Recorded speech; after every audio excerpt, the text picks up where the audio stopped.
Assalamu alaikum wa rahmatullahi wa barakatuh. It is so nice to be here again nga tusoma mu sessions zaffe zino mu classes zaffe zikwatagana ku Islamic Financial Law.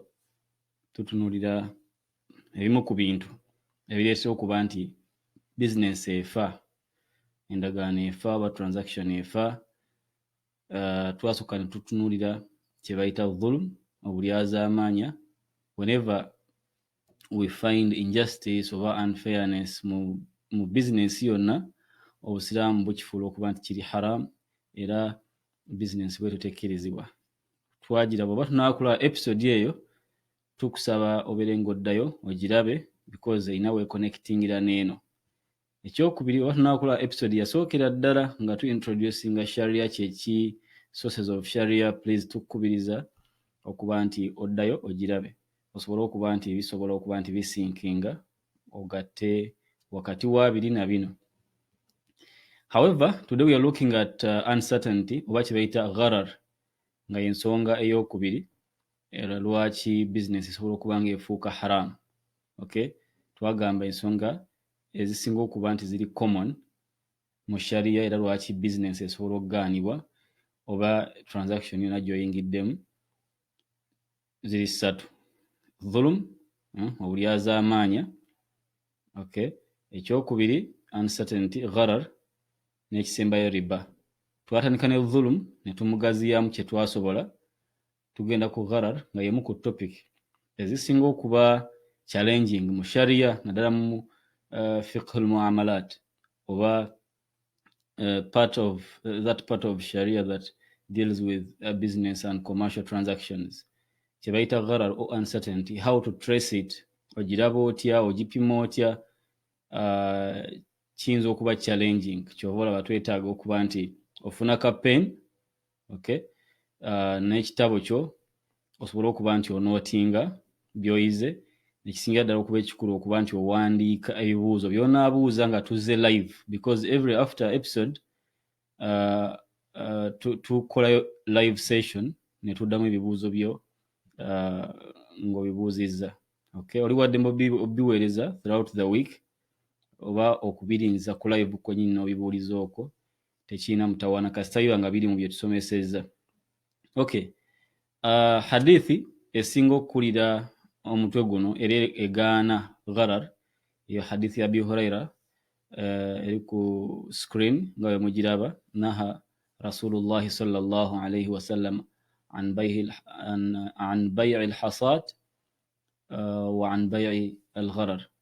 حديث مسلم النسائي enamba eyo gye mulaba. So kati tugenda kugiraba maaso awo egamba ki era etegeeza ki nekye tusinga okwagalamu kwe kuba nti oli ready. Okay. Nga bulijjo tutandika ne introduction ku biki bye tugenda okuba nti tulaba mu session eno. Tujja kulaba introduction era tujja kulabira mu definition ya gharar oba ta'rif. Yo kyeki, when we say gharar, uncertainty, gharar, what does it mean?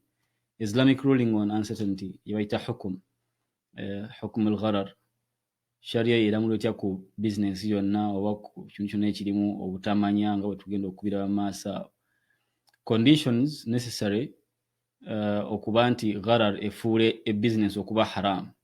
Because si buli kimu nti si buli butamanya oba si buli uncertainty oba si buli risk nti eri haram, si buli mbeera ya uncertainty mbwefuula business okuba nti eri haram. Kati twagala kulaba conditions ziri mmeka era ziri ki, ze ziriwa.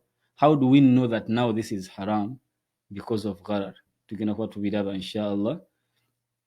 Number 2, we shall be looking at examples okuva mu hadith za Nabi Muhammad sallallahu alayhi wa sallam ezikwata ku gharar. Tulabe biki ebifaanana gharar, those examples.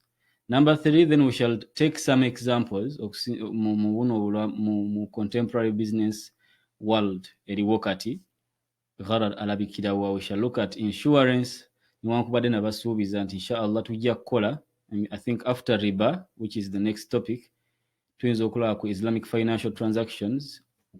So those ones who are abagala kuyingira mu Islamic businesses, whether mugenze mu microfinance okwewola oba mugenze mu banks Allah nga tusaasidde ne ziggulawo, mubeere nga mumanyi biki mugenda okusangayo. Okay, so tujja kulaba ku ebyo, then tujja kuddako tusome insurance. However, we are still thinking tusooke insurance oba tusooke Islamic financial transactions. Tujja kubiraba inshallah when that time comes, but here tujja kukyogerako. We shall talk about insurance nga yo and the difference between the conventional insurance ne insurance ey'obusiraamu gye bayita takaful. Okay, then tujja kulaba derivative markets. Tulabe lwaki gharar ayingiriramuwa gambling, naye tujja kumulaba. We shall look at betting, tugenda kulaba ebintu ebyo byonna. Then there are these draws, business draws or competitions or promotions, lotteries. Enter the draw and get this. When you buy this, you enter a draw. Tugenda kulaba biramulwa bitya mu busiraamu. Then ku nkomerero tujja kugera katono nnyo ku riba, okuintroducinga topic yenaabeddako. So that is the layout of our session. Nkusaba kwata penio, kwata olupapula lwo and let us start. Okay, nga bulijjo tutandika ne definition. Gharar kigambo kya Luwarabu, al-gharar. And whenever we mention gharar mu Luzungu tuba twogera ku uncertainty, things to do with risk, deception. Jahala, it is also an Arabic word, tujja kukiraba maaso awo wekikwataganya ne gharar. Jahala kitegeeza ignorance oba unawareness, nga tunaba tubitunuulidde maaso awo. Okay, some people when you look up on the internet and whatever bajja kugamba nti gharar is the sale of what is not yet present. Selling something that is not yet present, ye gharar. Naye that is just one example of the sales ezitakkirizibwa mu busiraamu oba ezirimu gharar. So okutunda ekintu nga tekiriiwo, nga tugenda okulaba mu maaso awo, okutunda omwana w'embuzi ng'akyali mu lubuto kiri haram, because we do not know what is in there. We do not know shall it be produced alive or dead, so it becomes haram. So it is just one example of the many examples ezingira mu gharar.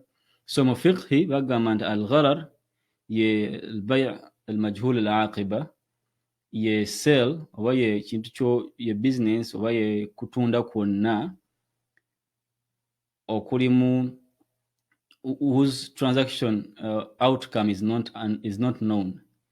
N'otunda nga tomanyi kikigenda kuvaamu. Okay, oba tuli ffenna. So tuli mu kwogera ku mbeera egamba nti bw'oyingira business n'ogamba nti ogenda kutunda naye nga bye mutunda temubimanyi. Okay, obutamanya kye mutunda buyinza okujjira first of all mu commodity oba service gy'otunda. Okugeza omuntu ayinza okujja n'agamba nti ebiri mu box eyo mbikuguzizza. Akabox kano okalaba nti mulimu ebintu bimpemu $1,000. So in this case okiraba nti akabox we don't know what is inside. So the fact that we don't know, it means that we are uncertain. Ate tugere uncertain efuula business okuba nti eri haram, and in this case that is not allowed.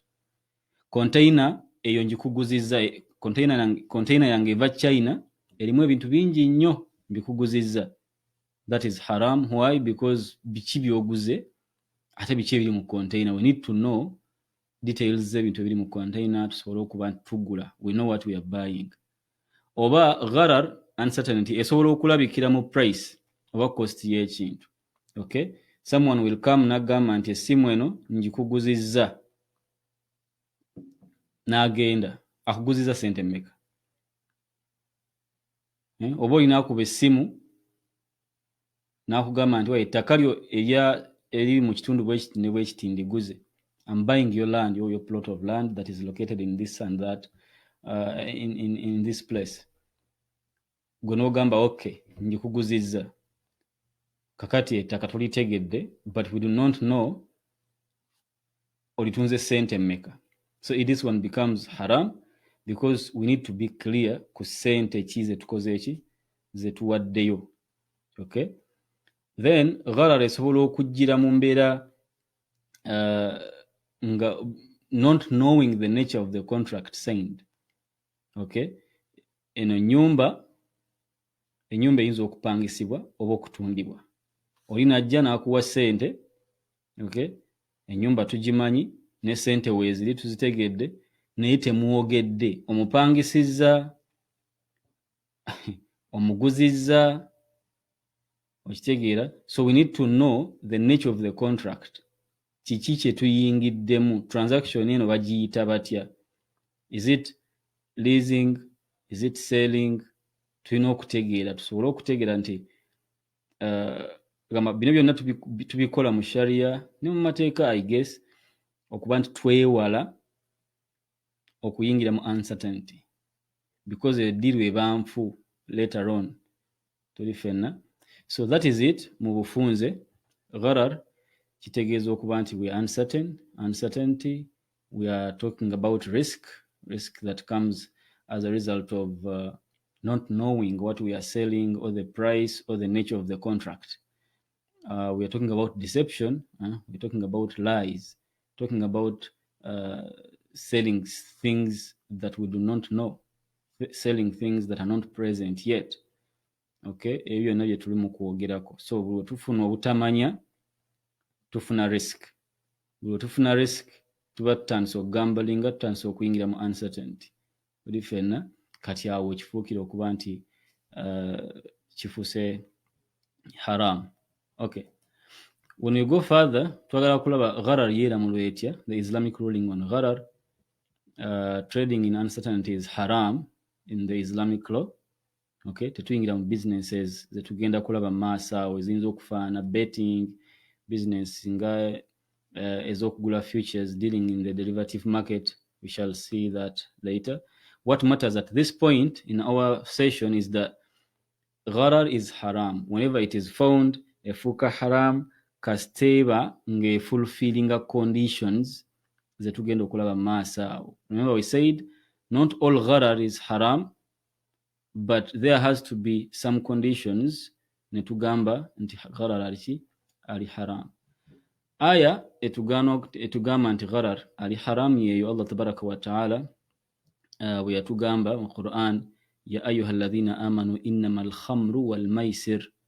Okay, kigambo maisir kyetwagala. Allah yatugamba baffe mu abakkiriza omwenge ne maisir tugenda mulaba maaso awo ng'ayingiramu buli kintu kyonna ekifuula omuntu bize okuva ku Allah tabaraka wa ta'ala, namala n'ayingiramu na buli kika kya gambling ne uncertainty. Kigambo maisir kigazi kyekigatta ensonga ezo zonna.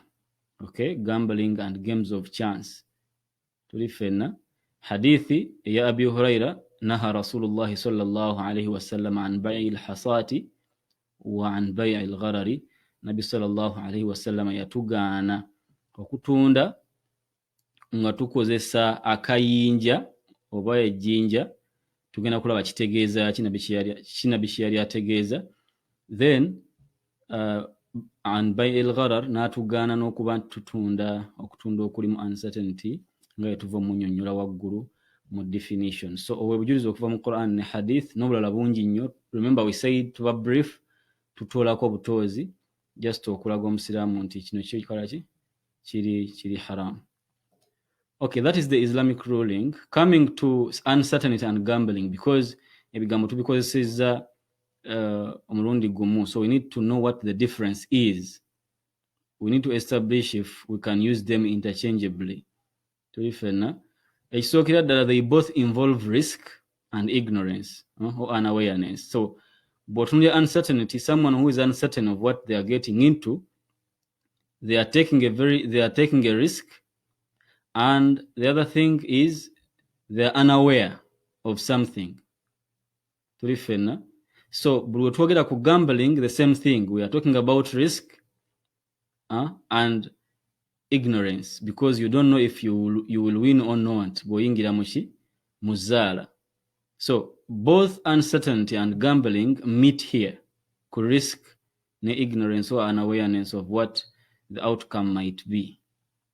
Unawareness of something ekiri mu deal tuli fenna. However, gharar, we need to see this difference. It is very important. Gharar or uncertainty is usually in business. Okay, tuba tuli mu kukola business, trade and exchange transactions.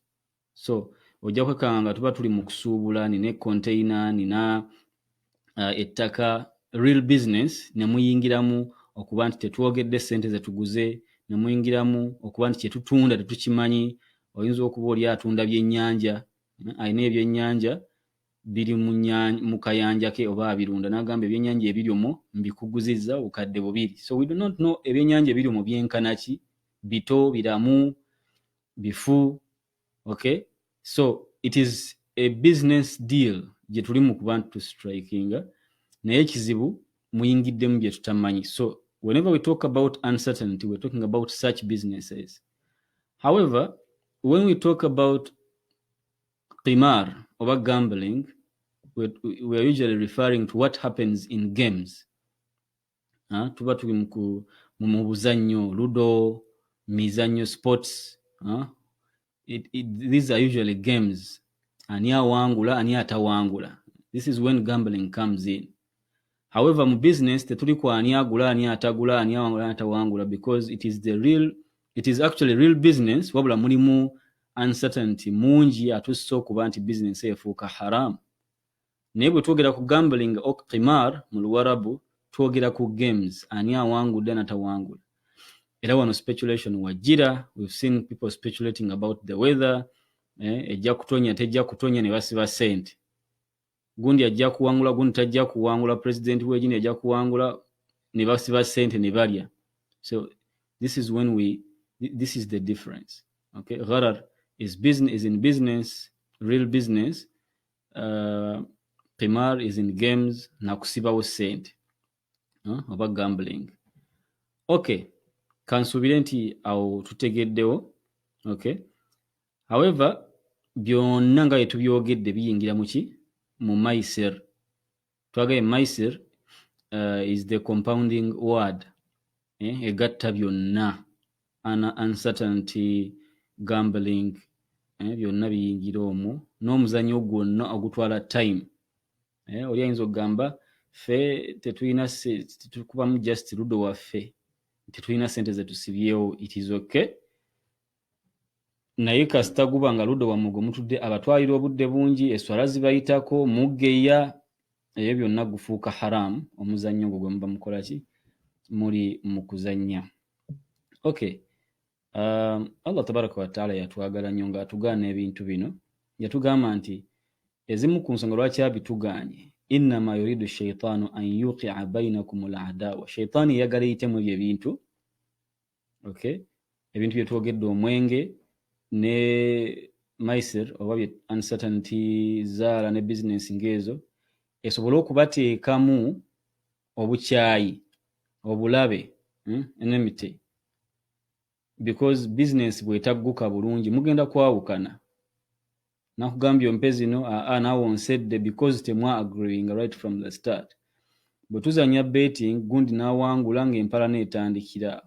Tuli ffenna tugenda kufuna obulabe, tugenda kufuuka abanyiivu nga twenyiigira olw'ensonga y'omwenge n'olw'ensonga ya zaala.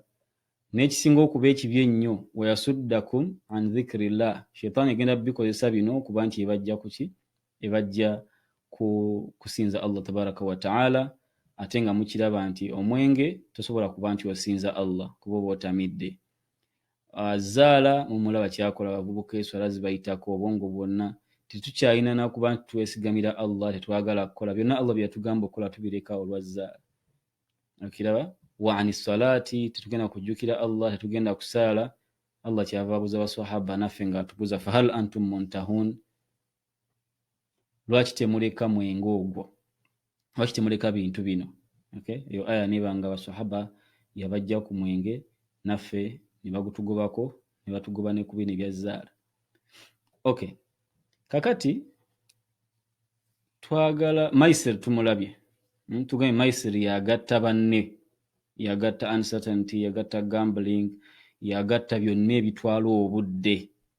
Allahul Muharram, byonna ebitwala obudde mu kifo ky'omuntu okuba nti asinza Allah n'aba nga ate ali mu kumala budde mu nsi muno, because we know that to a Muslim time is very important, because you have to work to spend your time on something which benefits you here, and you remember in the process you're building your hereafter, you're building your house n'ekifo kyo mu maaso ga Allah tabaraka wa ta'ala nga olunaku lw'enkomerero lutuuse.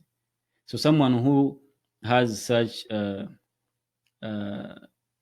someone who has twice as the responsibility y'omuntu atali musiraamu, omuntu atakkiririza mu Katonda, tayinza ate kumala budde bwe ng'ali mu bino Maisir, mu gambling, mu biki biri ffenna era tugaye nti biri haram. Okay, waliwo ekintu ekirala ekyo kyetwogeddeko, we are talking about gharar oba uncertainty ne gambling oba qimar, tubirayo kyebitegeeza.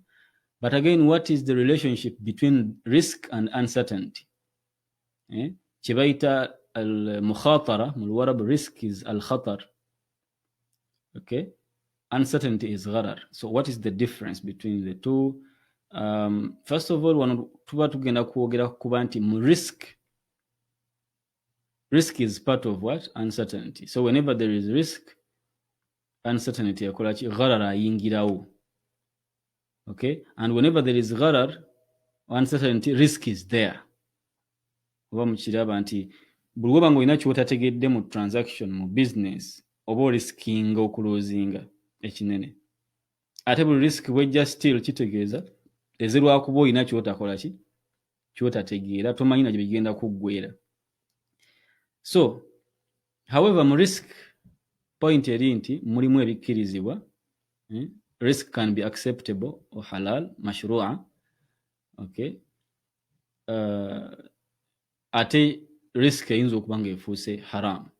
So we need to see kubanga oba wetegereza business, every business erimu risk. Kati sharia wejja negamba nti risk yenna ali haram, that is being very unrealistic. Ate nga sharia eri practical.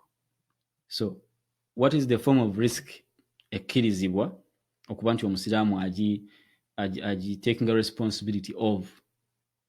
Then risk kyendala eri haram omusiraamu gyatakkirizibwa okuba nti akola ki? A trading in. Tujja kulaba halal risk is that which is necessary for trade. Nga mbutuufu fena be tumanyi nti obusuubuzi tebulina okuba bwe butyo. For example, omuntu asobola okugenda e China n'ashippinga ebyamaguzi, mutuufu container ne zijja 1, 2, 3 nga tamanyi oba anaatunda naye ng'azireese. So this is necessary risk for trade, because toyinza kugamba nti olina kusooka kufuna ba customer for you to ship bino ebintu. Osobola bishippinga then the customer ne bakusangayo.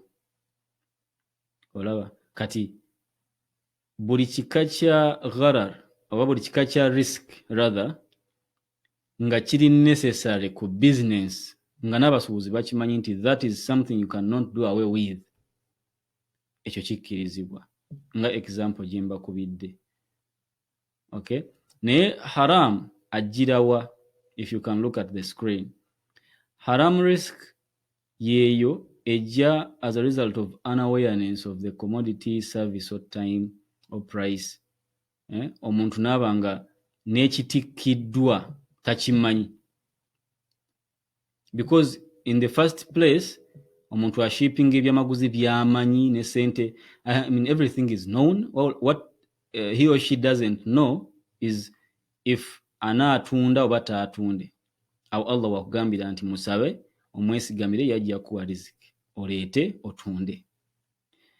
Eno ey'okubiri eva ku kuba nti n'ebiri mu mmeeri oba n'ebiri mu container tobimanyi, gw'otisse butisse osanze amacontainer, you don't know which commodity you're bringing.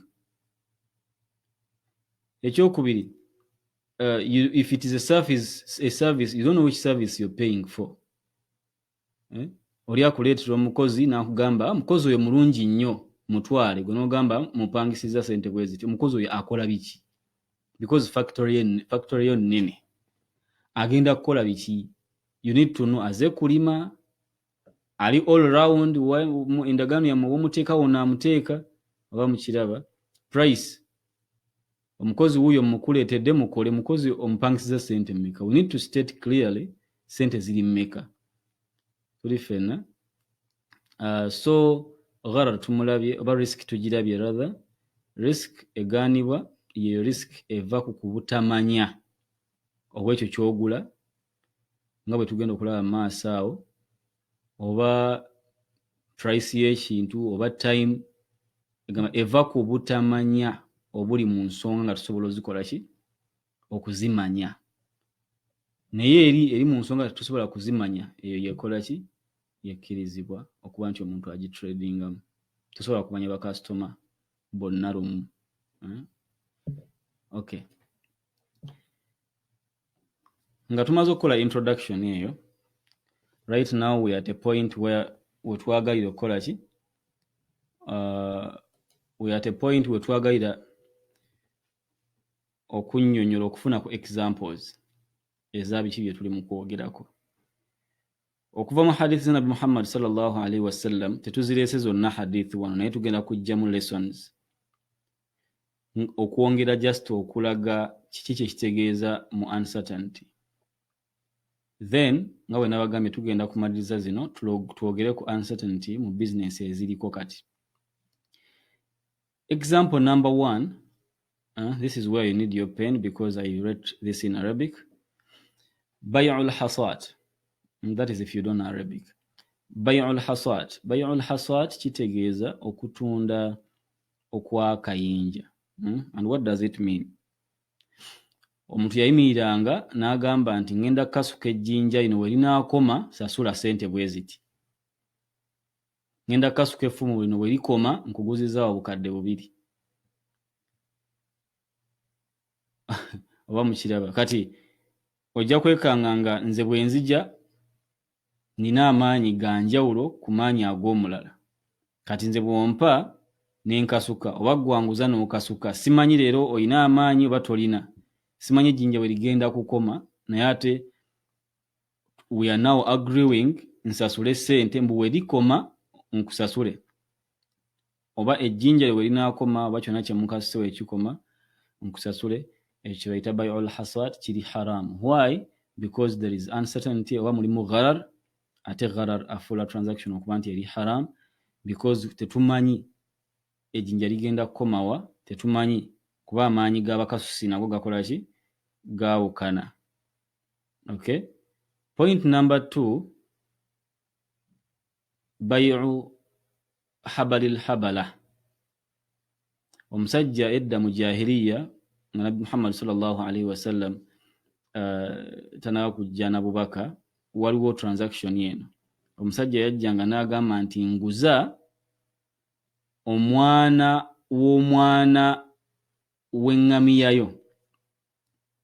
So eŋŋamiya eri lubuto, in this case tugambe nti ente eri lubuto, gwe n'ogula omwana w'akaakaana akali mu lubuto kati bwe kaanaba kamuzadde. Okay. So here, first of all, akaana akali mu lubuto tetukamanyi kalamu kanaazalibwa kafu. Kate gwe n'ogenda even further tekannakula n'ogula akaana ako. So you see level of unawareness eri wano.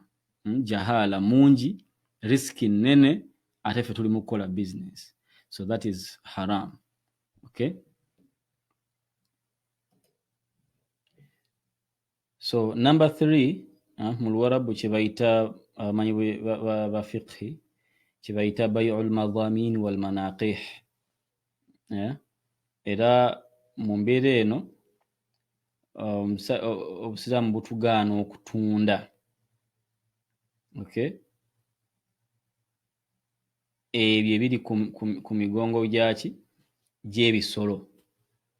For example, gwe olina ennume, okay, n'otandika okuba nti abantu basasula nga bagula amazzi ag'ennume eyo agazaala.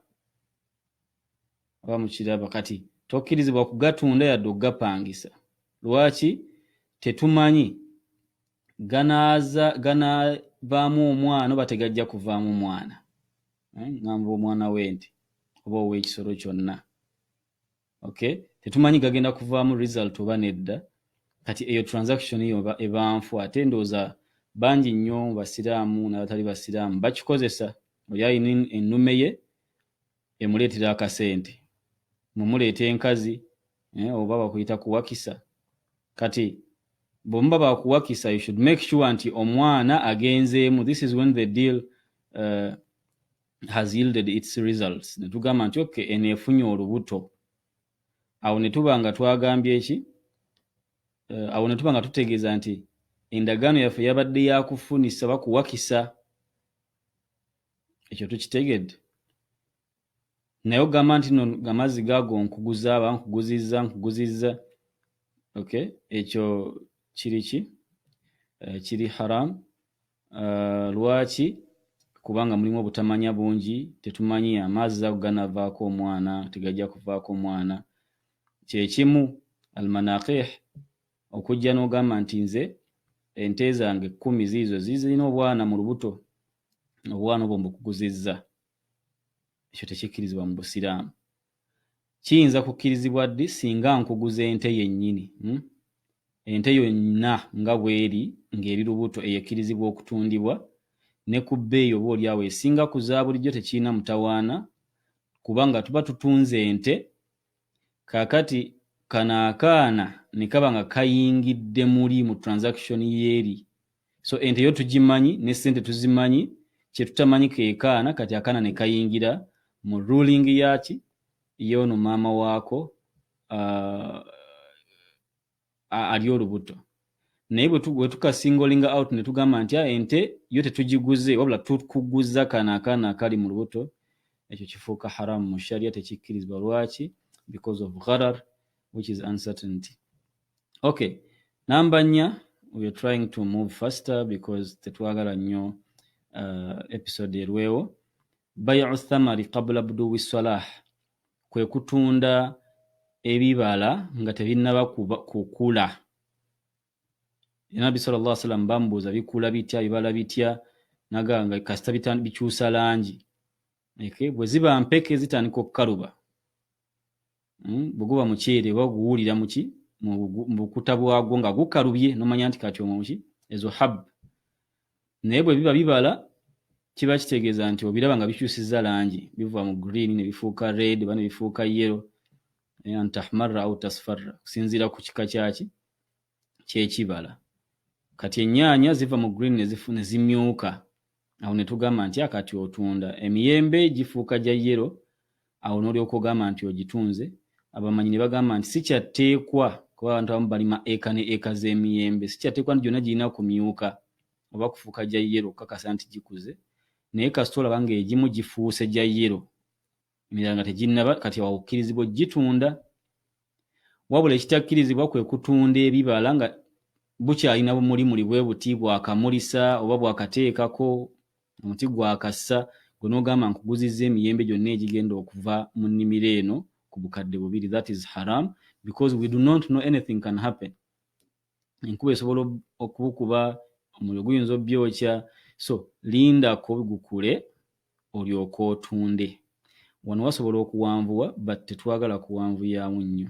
However, singa otunda emiyembe gino si nga jjo, wabula ng'otunze emiti, emiyembe kwe giri, n'ogamba nti emiti egyo ngikuguzizza ku bukadde 2. Naye it so happens nti n'emiti giriko ki emiyembe, this is allowed kubanga omuti tugumanyi era mulamba era gugwo mulamu. Naye kugiddeko ebibala nga bwe twogedde ku nte, akaana akali mu lubuto tetukatunda, naye bwe tutunda mama waako nako kayingira omwo. Nakino bwe kifaanana, tuli ffenna.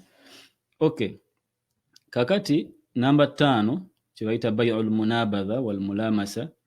Abantu balinanga enkola ey'okuba nti zibiriza amaaso go, ky'okwatako kyonna kyenkuguzizza ssente bwe ziti, oba buli ky'okwatako kya ssente bwe ziti. Ebyo tebikkirizibwa mu busiraamu. Okay, buli kintu kitundibwa ssente zaakyo. kiramule, kirabe, manya ssente z'ogenda okugula na kiki ky'ogenda okugula, tokola bintu bitakola ki birimu lugundi luzaalazaala.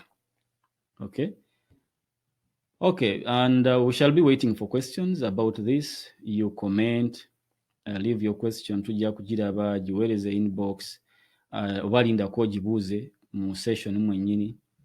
Yeah.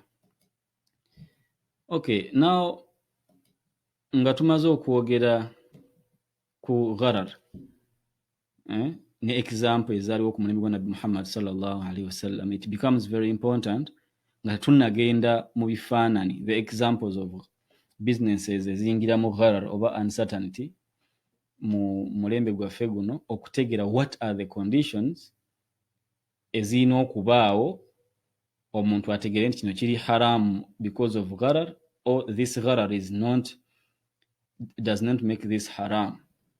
Tuli fenna ekisookera ddala, condition number 1, gharar or uncertainty should be excessive. Tulina okuba nga kyetuyingiddemu kinene, kyetutamanyi kinene nnyo. For example, omuntu singa abaako ne kyatategedde mu ssimu, gwe janoga njagala kunguza simu iPhone 11 oba njagala kuguza OnePlus oba njagala kuguza computer Mac, olina akuwako specifications ezimu, nga zikumala kulaba kiki ekisingamu obunene oba ekyamaanyi gwe kyoyinza okutegeera omwo. Now ayinza obutakubuulira biki biri munda, things like the integrated circuits, we're talking about the microchips and whatever, obuntuntu obuli munda omwo obuli sophisticated, oyinza okuba nga tobutegedde, naye obwo tebufuula transaction kuba haram kasita otegeera nti it is this computer ekolebwa eti, RAM ali bwati, ebisinga okuba nti bikulu. Kakati afuuka ddi haram in this case singa oli akuguza naga nti nkuguziza computer yiyo $2,000,000, nagamba computer gye nkuguziza tugeze Dell oba HP what? Now this becomes haram because there are many HPs, tetumanyi oba gwe gyonguziza yeeyo. However, bwe nkubuulira HP ne specifications naye waliwo bw'otategeera nga gwe butonotono bubeera munda omwo, that is not haram.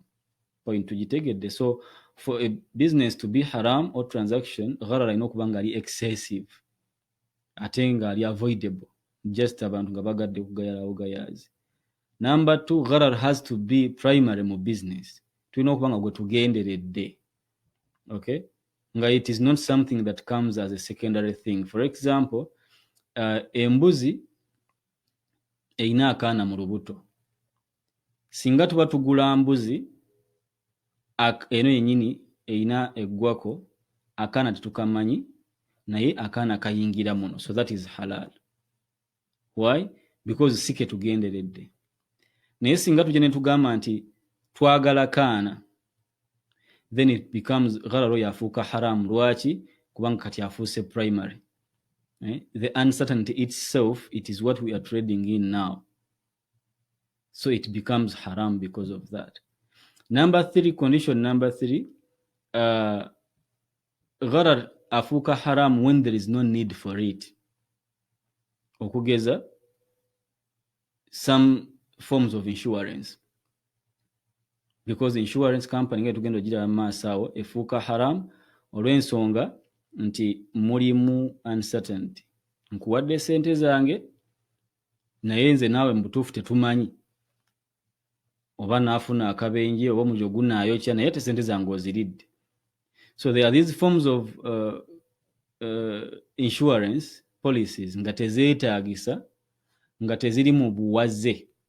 Naye singa butuuka enkya nga omuntu talina kyakukola, they have to insure against a certain risk, nga singa egwawo the whole business will collapse, nga losses zijja kuba nnene nnyo.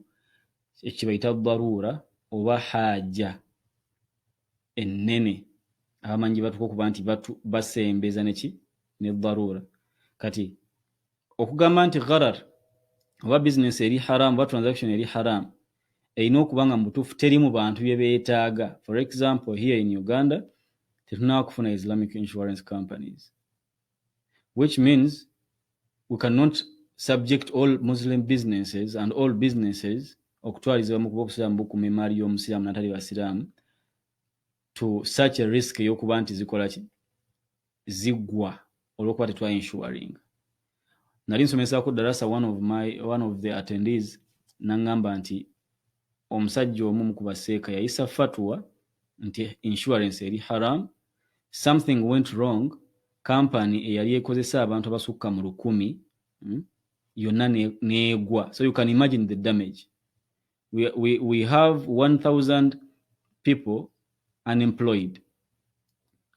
We have the business yonna collapsing, and that can't be Islam, that can't be Sharia. So in this case, obusiraamu bukukkiriza okuba nti oinsuringa because tolina kyakukola until bwe tunaafuna alternatives endala, because this is now something that people need. It is not a luxury. Wabula bino byokugamba nti am insuring against my life, mayanga bwe mba nfudde muzimpera omwana, tujja byogera, tujja bisomako mu maaso awo. Ezo zi life insurance, no, ezo ziri haram because there is no need, everyone will die. Ekyokubiri abantu tebakyetaaga because there are other ways of saving for the kids. Tuli fenna. Tekyanjawulo ku health insurance. Health insurance is something that people need ku obusiraamu butugamba okuuma obulamu bw'abantu, and tugenda kubira maaso mu insurance mu episode ejjokuba mu class ya insurance tunaa tugikoze inshallah. So for gharar to be haram kino okuba nti abantu tebakyetaaga. Number 4, the transaction has to be an exchange transaction. Tulina okuba nga tuli mu kwogera ku business eyampankuwe, nkuwa sente n'onguza ekintu oba tu exchanging ebintu. So we do not expect the uncertainty ebeera mu transaction, things like donations, grants, gifts, endowments. Bino tebiyingira mu gharar. Gharar tayingira mu tabarruat. Omuntu asobola okugamba nti emmotoka yange eri egenda okujja inshallah njikuwadde. Tetuyinza kuba ne tugamba nti alina okugyogera eriko biki atuwe specifications, otherwise ekyo tekikkirizibwa mu busiraamu kuba tetumanyi mmotoka ki gy'atuwa nedda. Wama ala almuhsinina min sabil. Omuntu wabanga ayagadde kulongoosa akuwadde. So kyangu nnyo omuntu okuwa ekirabo nga kirimu obuluusi by'otamanyi, akuweereza ka computer. Tetugamba nti olina okukkanya naye ka computer kikakuweereza because temuli sente. You're not buying. It is not an exchange contract. Oba tukitegedde? Kyekimu omuntu wabanga afudde n'akulekako mu kiraamo n'agamba nti kale kyekiraamo, example yakyayinza okuba eriwalako because olina okuspecify nga kiki kyolekedde omuntu. But what we want to stress here kyekyokuba nti erina kubanga transaction erimu exchange nga it is business, not these ones that we've just mentioned: donations, grants, gifts, endowments, waqf. Okay.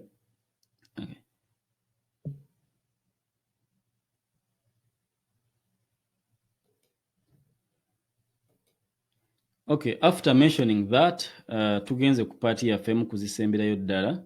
Tutegedde ddi gharar weefuuka haram, ddi business lwefuuka haram olw'okuba mulimu uncertainty oba kye bayita gharar. Point number 1 yabadde nti gharar alina okuba nga abantu tebamwetaaga. Okay, nga insurance gye twagambye alina okuba nga mungi nnyo, nga mu butuufu obutamanyi obumulimu bungi nnyo. Alina okuba nga gamba ali primary nga yagendereddwamu, nga bw'onoogamba kati mu insurance it is the risk itself gye tuba tutradinga. Okay, bw'obutunda omwana gw'otamanyi ow'endiga oba otunda ekyo kyennyini. So that is aiming okuba nti mu contract yaffe mu transaction yaffe gharar is key, is the primary or the core of the transaction. Nti bw'omugjamu there is no business. So ensonga ezo zeetaaga okuba nti zikola ki zitegerekeka nga bwe tuzinyonyodde. Kati nga tuzze wano tumaliriza, there is what they call mu business, the contemporary businesses involving uncertainty over gharar. We have things like financial derivatives. This might be specialized knowledge for those who did finance and those who abalina love ya research mu bino ebintu. Financial derivatives, ebiseera ebisinga ka example akangu kaakano. Olina ennimiro olimye emiyembe. Naye otiddemu nti emiyembe egyo giriko risk, giyinza obutabala oba giyinza okufuna ekizibu. Kale ate gwe ng'omuntu toli ready kubeera nti otaking responsibility ya risk eyo. So gwe kyokola ng'ogirima, naye kyozzaako mumaze okugirima ng'ogiguza someone. So you sell that to someone at a lower price. Ogimuguza ku ssente ntonotono, gwakuwemu zaakuwadde, ye anaakola ki? Ye anaalaba ekyokukola. Kati obanga amuguzizza risk. What happens after that? Naye asobola ku ndagaano yammwe eyo okuddamu n'agitunda ku price eriki lower, naye ne yeegobako risk. N'oli naye n'agitunda gwagiguzizza era nayo nga teki buli omu adduka risk. Tugenda okumaliriza nga people are making money naye nga n'emiyembe teginnakola ki? Teginnaba kukula. So this is the kano ke kafaananyi akangu ke batera okukuba ku ki? Ku financial derivatives, era kye kizifuula haram. We do not know miyembe gino, but people are already making money. So that is gharar and that is haram. Okay? Mu bufunze, we wrote something here on the screen. If you have time, you can go through it. No worries. But that is it. Then business endala, mu business ziriwo ya insurance. Kati nga tunagenda ku insurance, okiraba nti financial derivatives is not something we want. Bw'ogezaako okugiteekako amateeka ne conditions ze tulabye just before this part, ojja kulaba nti sekiri mu bantu bye beetaaga, kyokka ate risk yennyini gye tuli mu kutradinga, agamba conditions zonna zigikwata ne zigikyobola nti efuuka ki? Haram. This business y'okudealinga mu derivatives market, derivative markets eri haram. Abasiraamu tetugikola ki? Tetugibeeramu okuggyako nga something, there are situations zetutagenda kulambulula wano. Kyekimu ne insurance. Insurance eno tugambye efuuka important ku bintu abantu bye beetaaga nga okiraba, otherwise nayo yennyini okusinziira ku definition yaayo eri mu Insurance Act eya Uganda, ojja kwekanga, you can go ahead and read here, ojja kulaba nti nayo eba haram in that sense. However, for it to be haram, oba omuntu yenna okuyisa fatwa y'okuba nti insurance eri haram, alina okuba nga amanyi okukozesa conditions ziri. Okay? And like I promised, tetujja kulwanya ku insurance because we shall do a whole episode or a whole class about what? About insurance and the Islamic insurance for people to benefit. Why is insurance? Very first, we put it here. Lwaki insurance eno eri haram eriwo? Maybe people would need to know lwaki obusiraamu bugigaana. We can have a very quick kuba kati ensonga zizino ezimu kuzo anyway. Ekisookera ddala mu insurance mulimu gharar. There is uncertainty since it involves primarily trading in risk. I fear this might happen to me.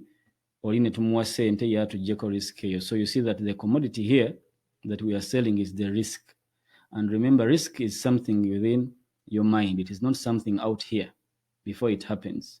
So because it is not actually a thing we can quantify, it means tuli mu kudealinga mu kintu ekijjuddemu unawareness, which is jahala, ne kifuuka nti kiyingira mu gharar, which is uncertainty, kuba risk yakyo nene. Then point number 2, insurance erimu riba. Why? I give you money expecting to get money back, and that is what? Haram. Selling money for money.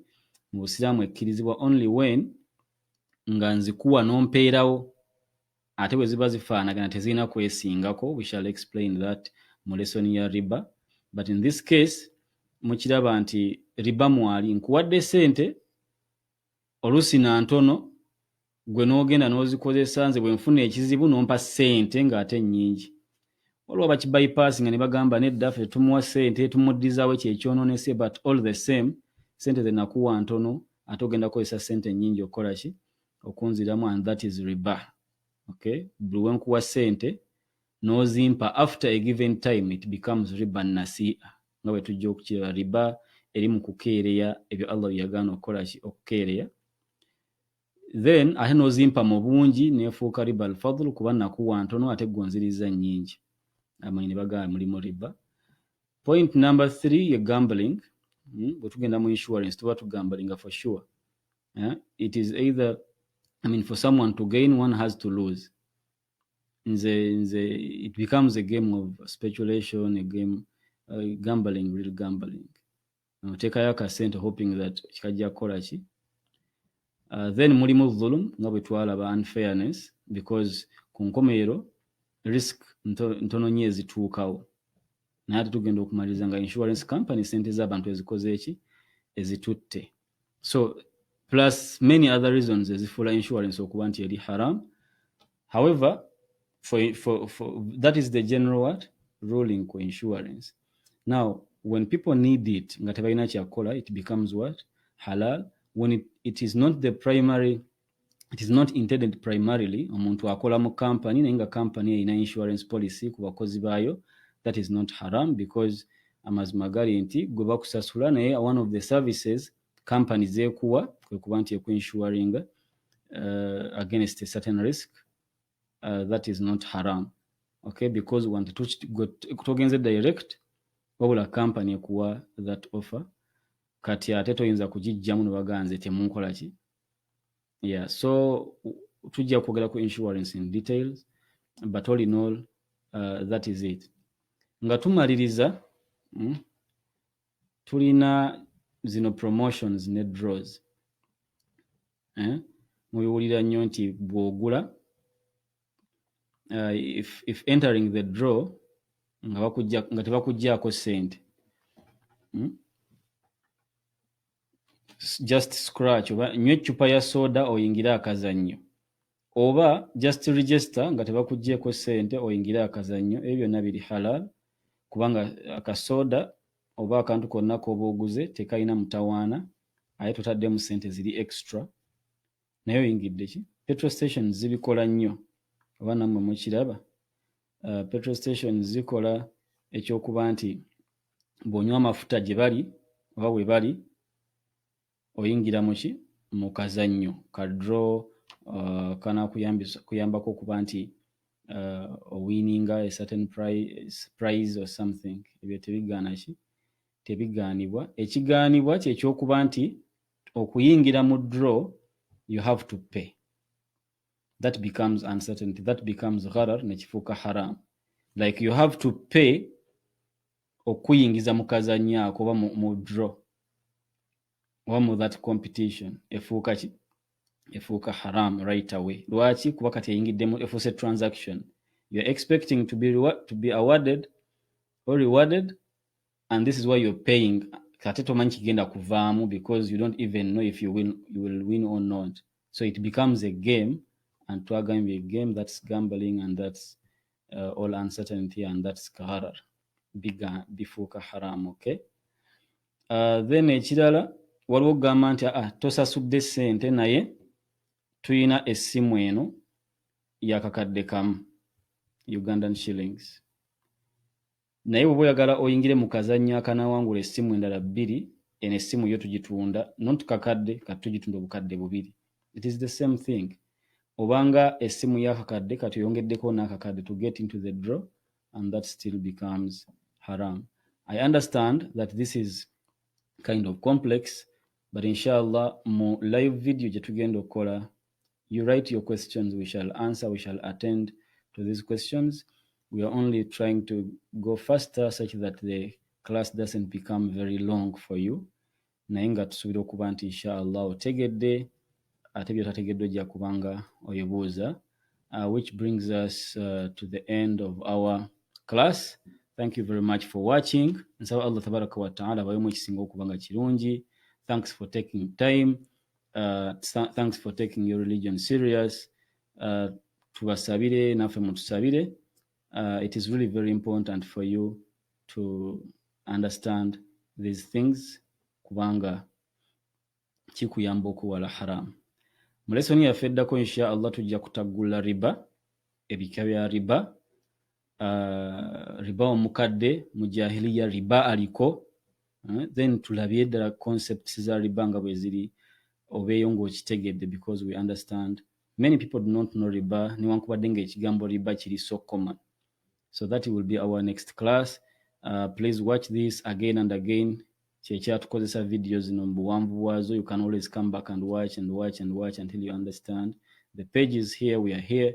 You can always come back and ask. Tusome ffenna oboolyawo Allah tabaraka wa ta'ala ajja kutusaasira. Thank you very much for attending. Allah akukuume. Invite a friend, share with a friend. Tugeze okuba ntusaasaanya erimu yaffe, erimu y'obusiraamu. Allah tabaraka wa ta'ala oboolyawo ajja kutukola ki? Ajja kutusaasira. Wassalamu alaikum wa rahmatullahi wa barakatuh.